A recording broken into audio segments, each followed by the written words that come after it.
करोड़ घोड़े। कितने घोड़े? अपने यहां कितने? एक आध घोड़ा। 18 करोड़ घोड़े, 84 लाख हाथी, ध्यान रखना, और 18 करोड़ घोड़े। चलो घोड़ा भी बहुत बड़ी बात हो गई मेरे भाई। बारामती वालों जरा इतना बताओ, तुम्हारे घर में एक आध गधा तो होगा? गधा भी नहीं है। ना तुम्हारे घर में हाथी है, ना तुम्हारे घर में घोड़ा है, ना तुम्हारे घर में गधा, एक आध गधा। इधर मत देखो, महिलाएं इतनी होशियार है, गधे का नाम आती बोले इधर देख लो।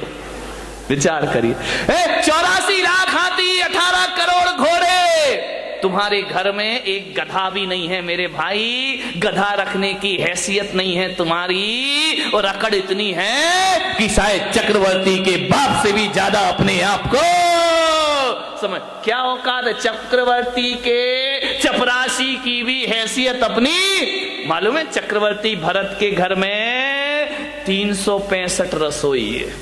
खाना बनाने वाले कितने थे?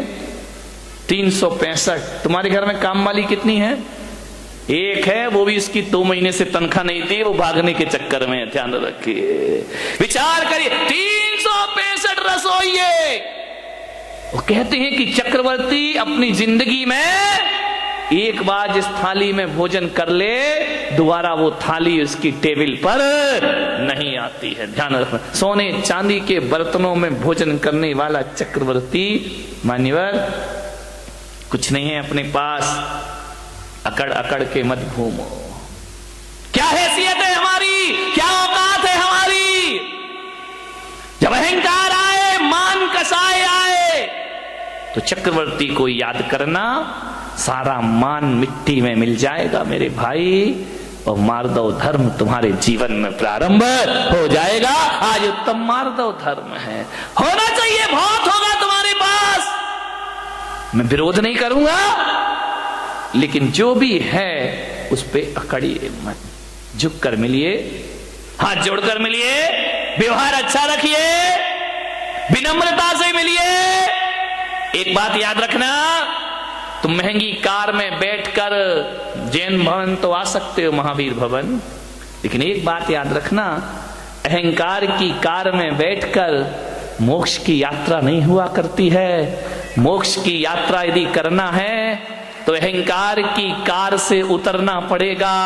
अहंकार की कार पे बैठकर मोक्ष की यात्रा नहीं होती, विनय के विमान में बैठकर निर्वाण की यात्रा हुआ करती। झुको, विनम्रता, ये आपके जीवन को सफलता दिलाएगी। अकबर जब दान करता था ना, बहुत बड़े दानवीर हुए अकबर। जब अकबर दान करता था, निर्धनों को, गरीबों को, जरूरतमंद को, तो दान करते समय अकबर की निगाहें झुकी रहती थी। लोगों ने कहा कि सम्राट, बादशाह, आप सारी दुनिया को दान देते हैं, आपको तो बड़ा सिर उठा के दान देना चाहिए। अकबर ने कहा कि नहीं, मैं सिर झुका के देता हूं। बोले क्यों? बोले मैं देता ही क्या हूं? बोले आपके दर पे जो आता है आप उसे जरूर दिया करते हैं। अकबर ने कहा मैं कुछ नहीं दिया करता हूं, ना मेरी औकात है कि मैं कुछ दे सकूं। अकबर ने कहा कि मैं कुछ नहीं देता। तो बोले आपकी निगाहें नीचे क्यों होती है? बस बोले मैं अंदर इतना ही चिंतन चलते रहता है कि ये जो मैं दे रहा हूं ये मेरा नहीं है, देने वाला तो ऊपर वाला होता है। अरे ये मेरी किस्मत है कि उसने मेरे हाथों को स्वीकार किया और लोगों को देना मैंने प्रारंभ किया। देनहार कोई और है, भेजत है दिन रैन, देनहार कोई और है, भेजत है दिन रैन। लोग भरम मेरो करे, याते नीचे। लोग कहते कि हम दे रहे हैं, आपने बोलियां ले ली, पैसा दे दिया, दान कर, ये आपने नहीं किया। ध्यान रखना, पैसे तो बेश्या के पास भी होते हैं मेरे भाई, लेकिन उस बेश्या के पैसों की कोई कीमत नहीं हुआ करती है। पैसा आपके पास भी है, पैसे वाला वो नहीं होता है जो पैसा जोड़ जोड़ के रखता है। पैसे वाला वो होता है जो दोनों हाथ लुटाने की ताकत रखा करता है। ध्यान रखिए, अकबर ने कहा कि मैं कुछ नहीं दे रहा हूं, ऊपर वाला दे रहा है, ध्यान रखना। आप दान नहीं कर रहे हैं, थोड़ा सा दान करके मेरा नाम नहीं लिखा, मेरा नाम नहीं आया, मेरा फोटो नहीं छपा, धरते मान महाविश्वरूप करही नीच गति जगत में, ध्यान रखिए। कुछ नहीं, जब भी दान देने का भाव जगे अकड़ना मत। हमने इतना दिया और हमें पूछे ही नहीं, हमें माला ही नहीं पहनाई, हमारा नाम ही नहीं लिया, हमने इतना काम किया, हमें कुछ सम्मान ही नहीं मिला। मान महाविश्वरूप करही नीच गति। ध्यान रखना, यदि संतों का कोई काम कर दिया तो कोई एहसान नहीं कर दिया है, एहसान तो संतों ने तुम पर कर दिया जो तुम जैसों से सेवा स्वीकार कर ली। ध्यान रखना, आपके ऊपर संत का एहसान है, आपने संत पे कोई एहसान नहीं किया। ध्यान रखना, अकबर ने कहा एहसान तो ऊपर वाले का है जिसने मुझे इस योग्य बना दिया। ध्यान रखिए, देनहार कोई और है, भेजत है दिन में। लोग भरम में रो करे याते नीचे में।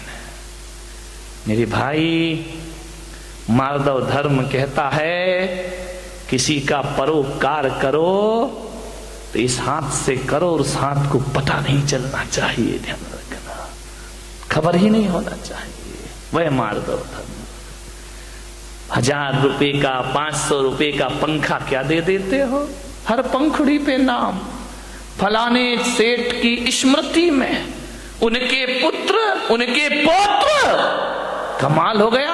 एक पंखे में मैंने देखा इतने नाम लिखे, इतने नाम लिखे। वो तो गनीमत थी कि पंखा 3 पंखुड़ी का था, 4 का होता तो और पुरखों के नाम भी उसमें आ जाते। अब कुछ लोगों को ये भ्रांतियां हो गई हैं कि जहां पर जैन मुनि रहते हैं वहां पानी नहीं गिरता है।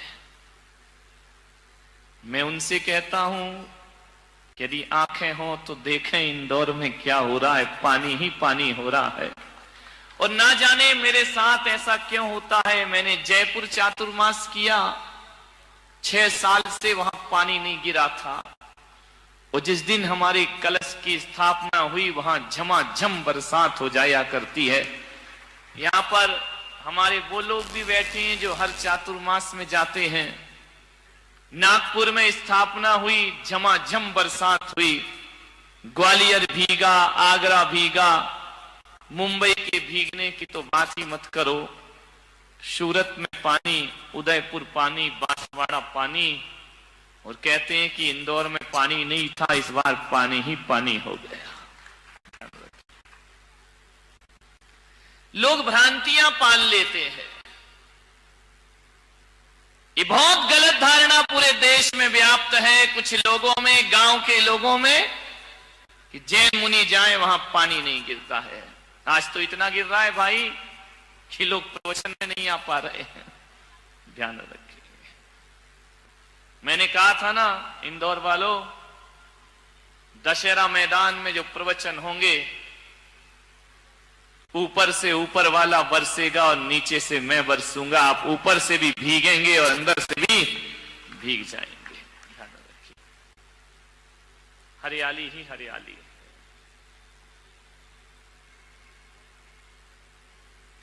लेकिन पानी भी तो देखो कैसा है। अभी तक के प्रवचनों में दिन भर पानी गिरा, लेकिन प्रवचन के समय नहीं गिरा। आज भगवान ने कहा कि चलो यार, प्रवचन में भी थोड़ा बरसा देना चाहिए, नहीं तो प्रवचन के बाद ही गिरा है पानी। कोई बात नहीं, भीगते रहो।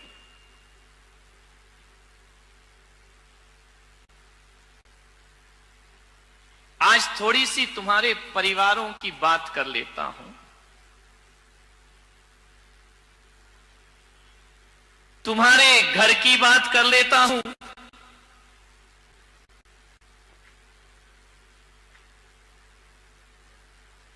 परिवार को चलाना है, परिवार को जीना है, परिवार को मजबूत बनाना है।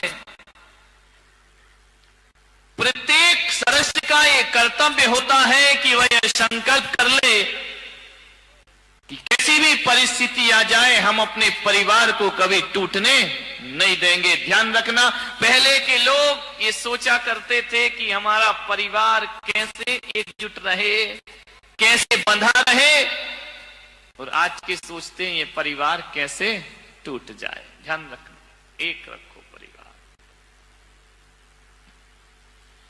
परिवार को जोड़ने के लिए 3 बातें आप याद रखिए। ये 3 बातें नहीं, ये 3 रत्न हैं। ये 3 बातें नहीं हैं,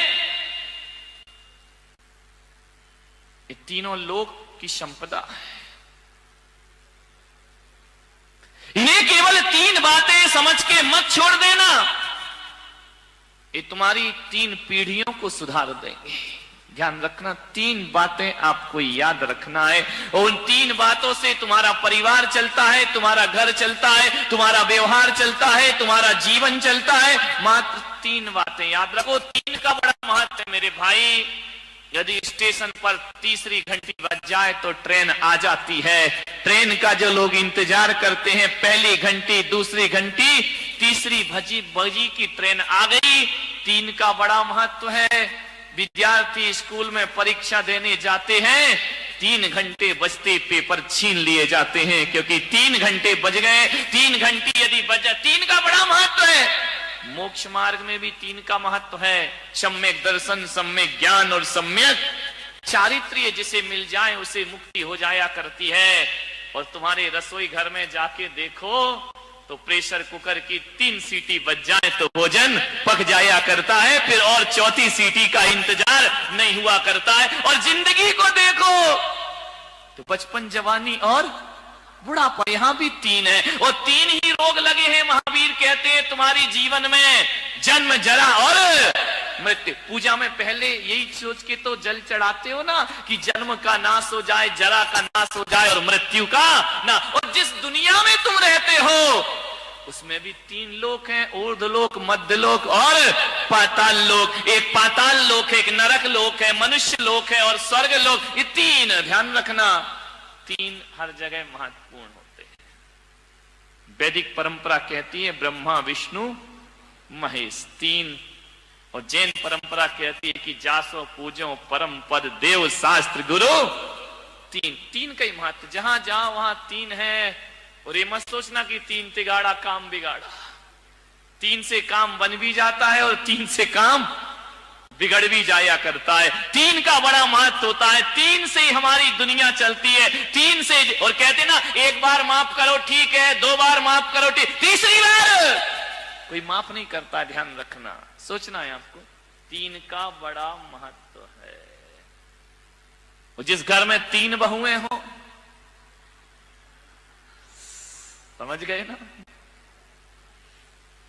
ये नहीं तो वो नहीं तो वो नहीं तो एक वाली कहां जाएगी बेचारी, कोई ठिकाने ही नहीं है।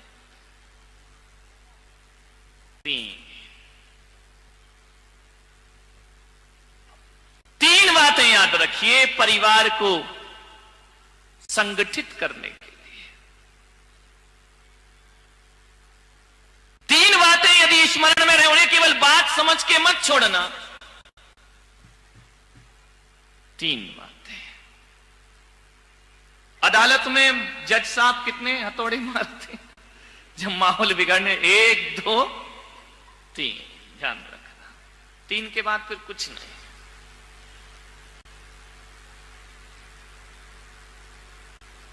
समझ लो तो ये 3 बातें जीवन का बहुत बड़ा सूत्र है। ना समझ पाओ तो कोई बात भी नहीं है। 3 नदियां बड़ी प्रसिद्ध हैं, गंगा, जमुना, सरस्वती। संगम हो जाता जहां तीनों मिल जाए, प्रयागराज बन जाता है, तीर्थ स्थान बन जाया करता है।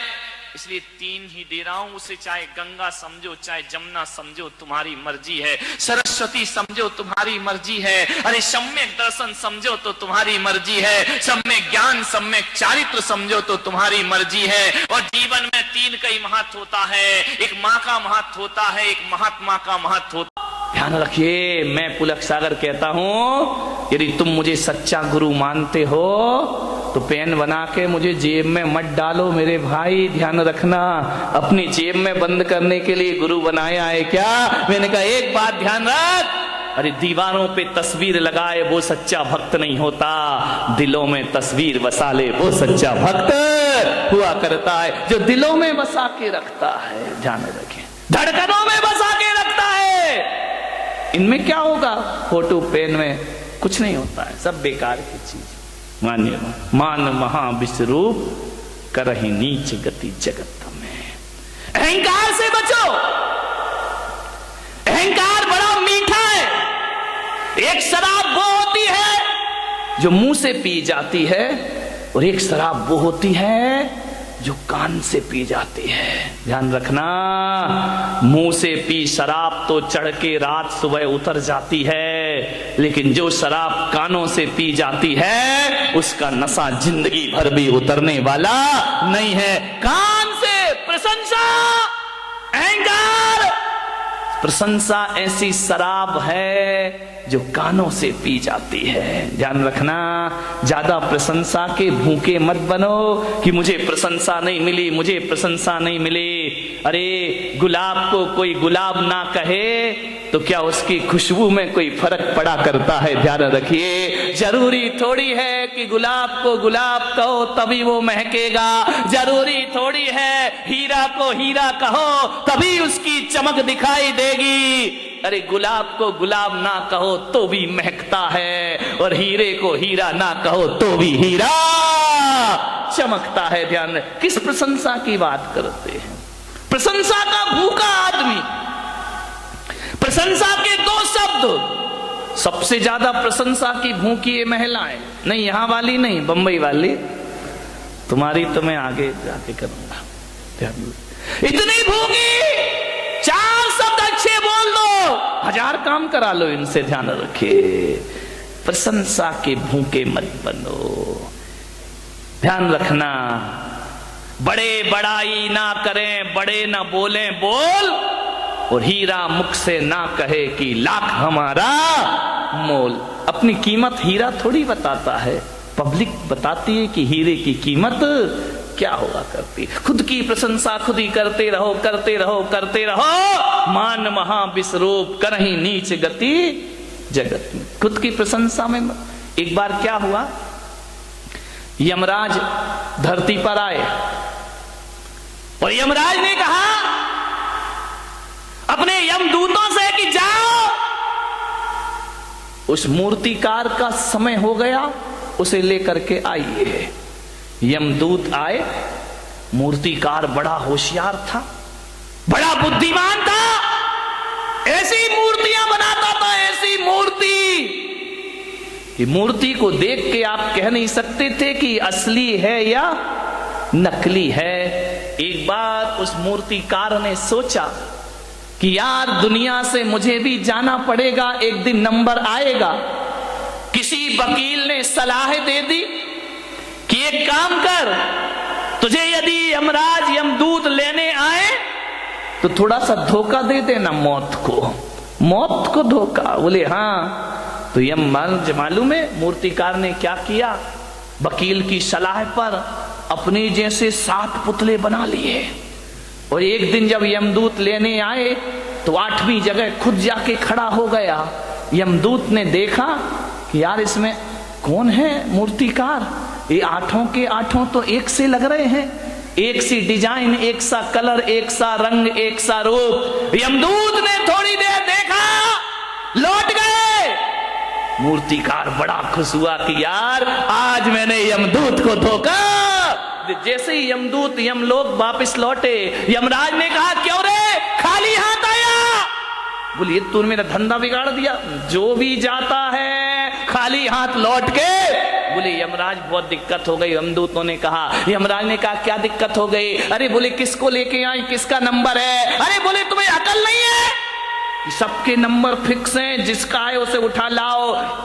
अरे बोले ब्रह्मा जी ने थोड़ा गड़बड़ कर दिया। बोले क्या गड़बड़ कर दिया? बोले एक सी डाई के लोग बना दिए, एक सा चेहरा, एक सा रंग, एक सा रूप। अब बताओ कौन मूर्तिकार को लेकर आओ? वहां तो 8 खड़े हुए हैं। यमराज ने कहा कुछ भी हो जाए, ब्रह्मा जी कभी गलती नहीं किया करते हैं, कोई ना कोई कमी जरूर रखा करते हैं। अरे बोले महाराज वहां कोई कमी नहीं है, 8 के 8 बिल्कुल एक से दिखाई दे रहे हैं। हमने 1 घंटा देखा लेकिन समझ नहीं पाए कि असली मूर्तिकार किसका नंबर है, किसे लाए। यमराज ने कहा इधर आओ, इधर आओ, इधर आओ, एक मंत्र देता हूं। बोले मंत्र? बोले हाँ, एक मंत्र देता हूं, उन 8 के सामने एक मंत्र पढ़ना, जो असली होगा बाहर निकल आएगा, ज्यादा समय नहीं लगेगा।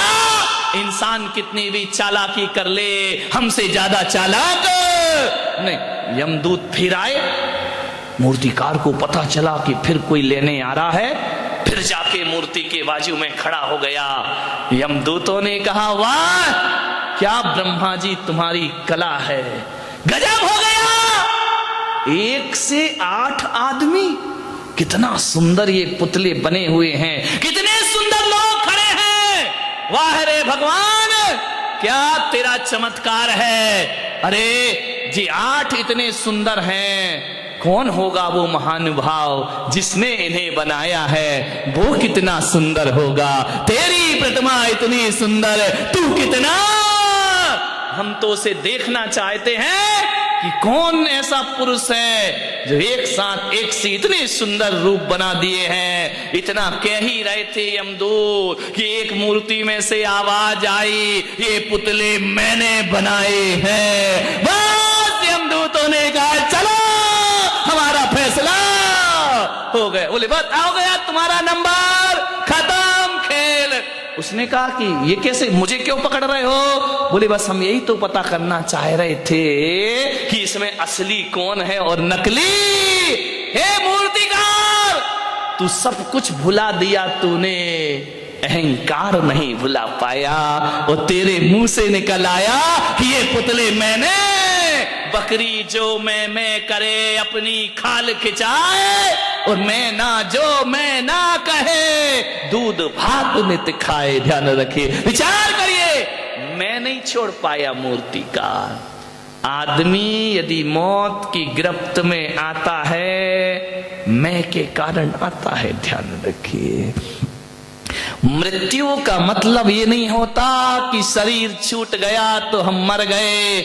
मैं तो कहता हूं जिस आदमी की यश कीर्ति जिस क्षण मर जाती है, जीते जी आदमी धरती से मर जाया करता है। जिस समय आपकी प्रतिष्ठा मर गई, जिस समय आपकी इज्जत मर गई, जिस समय आपकी सम्मान मर गया, वह मृत्यु दंड से कम नहीं हुआ करता है। ध्यान रखिए, मौत वो नहीं कि यमराज उठाकर ले जाएं, जिस समय हमारी ख्याति मर जाती है, समझना आदमी उसी क्षण मृत्यु को प्राप्त, फिर तो वो जीना नहीं है, वो तो जिंदगी को ढोना हुआ करता है। ध्यान रखिए मान्यवर, आपसे मेरा निवेदन है, अहंकार से बचने का प्रयास करिए।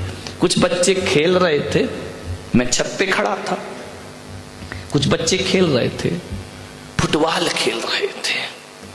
फुटबॉल में क्या होता है आपको मालूम है? एक लात इधर से पड़ती है, एक लात उधर से पड़ती है। जहां जाती है फुटबॉल, वहां क्या होता है, उसे लात पड़ती, जहां जाए वहीं किक मारी जाती है, कोई भी हाथ से नहीं उठाता है, जहां गई वही लात पड़ी। फुटबॉल ने मुझसे कहा महाराज मेरी जिंदगी कैसी जिंदगी है, जहां जाओ वहीं लात पड़ती है। बच्चों के पास जाओ एक किक लगा देता है, बड़ों के पास जाओ वो लात मार देते हैं, ऊपर उछलती है फिर लात मारी जाती है। फुटबॉल जहां जाएगी वहां लात खाएगी। फुटबॉल ने कहा मुझे बचाओ महाराज, मैं ऐसी जिंदगी कैसे जीऊंगी, बताइए मुझे लात क्यों मारी जाती है। फुटबॉल खेलिए कभी, जय कुमार से खेलिए ना, वॉलीबॉल नहीं, फुटबॉल जो पैरों से पिटती है, पैरों से पिटाई होती है उसकी, जमीन पे बटका जाता है, जहां जाओ वहां मारी जाती है। फुटबॉल बोली महाराज मैं इतनी पिटती क्यों हूं, जो देखो वो मुझे एक लात मार देता है, यदि यहां रखी हो बच्चा भी निकले तो एक लात मारेगा उसे, इतनी पिटती है वो फुटबॉल। बोले कोई उपाय बताओ कि लोग मुझे लात ना मारे। मैंने कहा मेरे पास एक उपाय है। बोले क्या उपाय है? मैंने कहा तुझे लात इसलिए मारी जाती है, इसलिए मारी जाती है कि तेरे अंदर अहंकार की हवा भर दी जाती है, और जिसके अंदर हवा होती है वो हर जगह लात खाती। मैंने कहा एक काम कर। बोले क्या?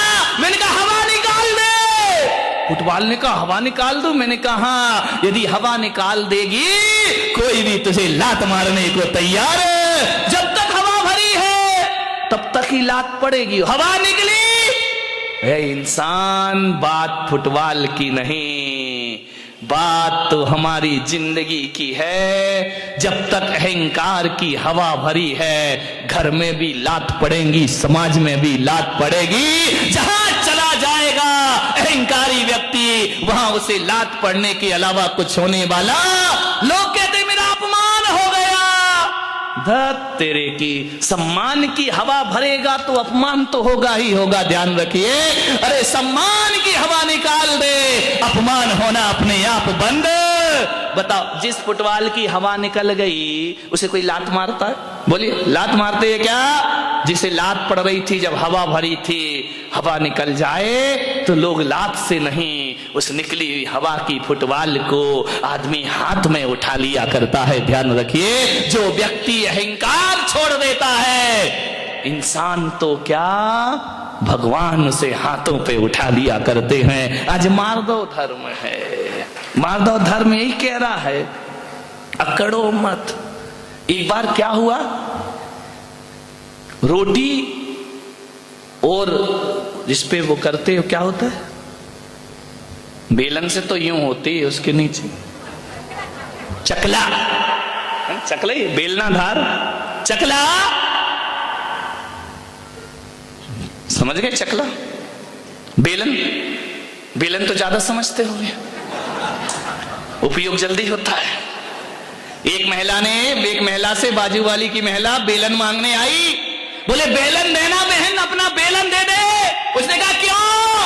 बोले पति आ रहे हैं। उसने कहा जल्दी लौटाना। बोले क्यों? बोले मेरे भी आ रहे हैं। ध्यान रखिए, मान्यवर। रोटी बेली जा रही है, बेलन और चकले पर छोटी सी होती है, उसको जब मालूम है ना कि अब रोटी मंगाऊं यहीं पे, उसको जब बेलन गोल गोल बेलता है तो रोटी बड़ी हो जाती है। और जैसे ही रोटी बड़ी हुई, रोटी ने कहा है चकले भाई, ओ चकले टकले, और ओ बेलन। बोले क्या? बोले मुझे दे, तू उतना का उतना ही है, मैं कितनी बड़ी हो गई, तेरे हाथों में खेली इतनी बड़ी हो गई, चकले के बराबर हो गई। कितनी बड़ी हो गई मैं बहुत बड़ी हो गई। बेलन ने कहा तो बड़ी हो गई तो इतनी अकड़ काहे को रही है, बड़ी तो हमारी वजह से हुई। अरे बोले वजह कुछ भी हो, मैं दुनिया में सबसे बड़ी हो गई। बेलन ने कहा ए रोटी ज्यादा मत अकड़, ये जो तू बड़ी बनी है ना, इसकी कीमत चुकाना पड़ेगी। बोले क्या कीमत चुकाना पड़ेगी? बोले देख अब जैसे ही बड़ी हुई है, ये महिला तुझे हाथों में लेगी और लेने के बाद गरम गरम तवे पर डाल देगी। अरे बोले डाल देगी तो मजा आ जाएगा। बोले क्या मजा आएगा? बोले मैं फूल के और बड़ी हो जाऊंगी। अब उसमें गैस भरेगी, सिकेगी, और ऐसा मुंह फूल गया जैसे महिलाओं का फूल जाता है। रोटी फूल गई।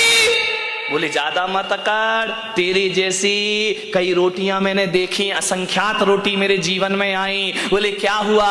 बोले जब तू बड़ी बनती है तुझे तवे पे डाला जाता है, तू और अहंकार में फूलती है। वो जब अहंकार फूलता है तो तुझे मालूम है क्या होता है? बोले नहीं मालूम, क्या होगा? बोले मालूम कर ले, होगा ये तेरे टुकड़े टुकड़े करके थाली में परोस दिया जाएगा। ज्यादा अकड़ेगी तो टुकड़े टुकड़े हो जाए, तेरे टुकड़े हो जाएंगे। और यदि किसी बूढ़े की थाली में चली गई तो टुकड़े ही नहीं होंगे, तुझे दाल में मसल भी दिया जाएगा। ध्यान रखिए, रोटी तेरे जैसी 1000 रोटियां मैंने बड़ी होते और टूटते हुए देखी हैं, लेकिन एक बात रख, मैं चकला अहंकार नहीं करता, ना मैं बड़ा होता ना मैं छोटा होता हूं, मैं जैसा हूं वैसा ही रहता। चकले की तरह जिंदगी बनाना है या रोटी की तरह? ध्यान रखना, रोटी तो फूल जाती है, फूलती है, जो अकड़ता है उसे यमराज बहुत जल्दी पकड़ता है। ध्यान रख, बहुत जल्दी पकड़े जाओगे। मान्यवर उत्तम मार्ग धर्म है। समय हो गया, 10 बज गए। आपसे यही निवेदन करूंगा, अहंकार को छोड़िए। कंचन तजना सहज है, सहज त्रिया का ने, मान बड़ाई ईर्षा दुर्लभ तजनाए।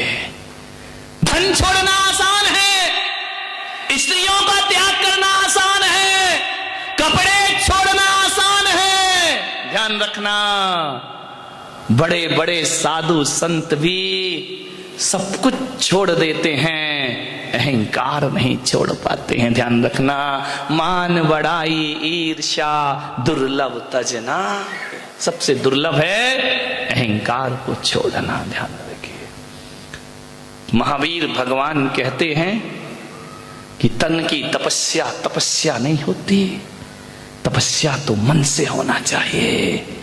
शरीर के कपड़े उतार के फेंकना कोई बहुत कठिन काम नहीं है, केस का लॉन्च भी करना बहुत कठिन काम नहीं है, एक समय भोजन करना कोई कठिन काम नहीं है, उपवास करना कोई कठिन काम नहीं है, पद विहार करना कोई कठिन काम नहीं है। अरे सबसे कठिन काम यदि कोई है तो अहंकार और ईर्षा को छोड़ना सबसे कठिन काम हुआ करता है। बड़े बड़े साधु संत भी अहम और वहम को नहीं छोड़ पाते हैं। ध्यान रखिए, मान्यवर अहम छोड़िए, मालिक जो भी दे दे तो कर ले कबूल, कभी कभी कांटों में खिलते हैं फूल। ध्यान रखिए, जो मिला है प्रभु की कृपा है। ध्यान रखना, नहीं मिला तो सोचना, यदि नहीं मिला तो सोचना ये मेरी नादानी थी। ध्यान रखना, नहीं मिला तो ये सोचना ये मेरी नादानी थी, और मिल गया तो सोचना ये प्रभु की मेहरबानी थी। ध्यान रखिए, मार्ग धर्म जीवन में आ जाएगा। नहीं मिले तो नादानी, मिल जाए तो प्रभु की मेहरबानी। ध्यान रखो, राम कृष्ण बुद्ध महावीर जीसस सब कुछ पाके भी इनका सब कुछ खो गया था। ध्यान रखिए, लेकिन ये लोग वो महापुरुष रहे जो अहंकार में नहीं जिए। मेरे भाई, जितना विनम्र हो सको, जितना सरल हो सको, जितने छोटे बन सको, उतना लाभ होगा। ध्यान रखना, बड़े बनने में कुछ नहीं होता, बड़ा हुआ तो क्या हुआ, जैसे पेड़ खजूर, पंथी को छाया नहीं फल लागे अति तो। छोटे बनो, बाहर से नहीं भीतर से छोटे बनो। कोई किसी पर एहसान कर दिया तो आंख भर आए कि नहीं प्रभु की कृपा है, मेरे पास क्या है, कुछ भी किसी के पास नहीं। मान्यवर, अहंकार से बचने का प्रयास करिए। आज दिन भर की साधना होना चाहिए, इसमें मत जियो अपने जीवन में कि हमने ये किया, हमने वो किया, हमने वो किया। तुमने कुछ नहीं किया मेरे भाई, जो उसने कराया वो हमसे हो गया। ध्यान रखिए, आप सबने सुना, अनुग्रहित हो। सभी लोग मंत्र जाप करेंगे। ओम ह्रीम उत्तम मार्दव धर्मंगाय नमः। ओम ह्रीम उत्तम मार्दव धर्मंगाय नमः। ओम ह्रीम उत्तम मार्दव धर्मंगाय नमः। ओम ह्रीम उत्तम मार्दव धर्मंगाय नमः। ओम ह्रीम उत्तम मार्दव धर्मंगाय नमः। ओम ह्रीम धर्मंगाय नमः। ओम ह्रीं उत्तम मार्दव धर्मंगाय नमः। ओम ह्रीं उत्तम मार्दव धर्मंगाय नमः। ओम ह्रीं उत्तम मार्दव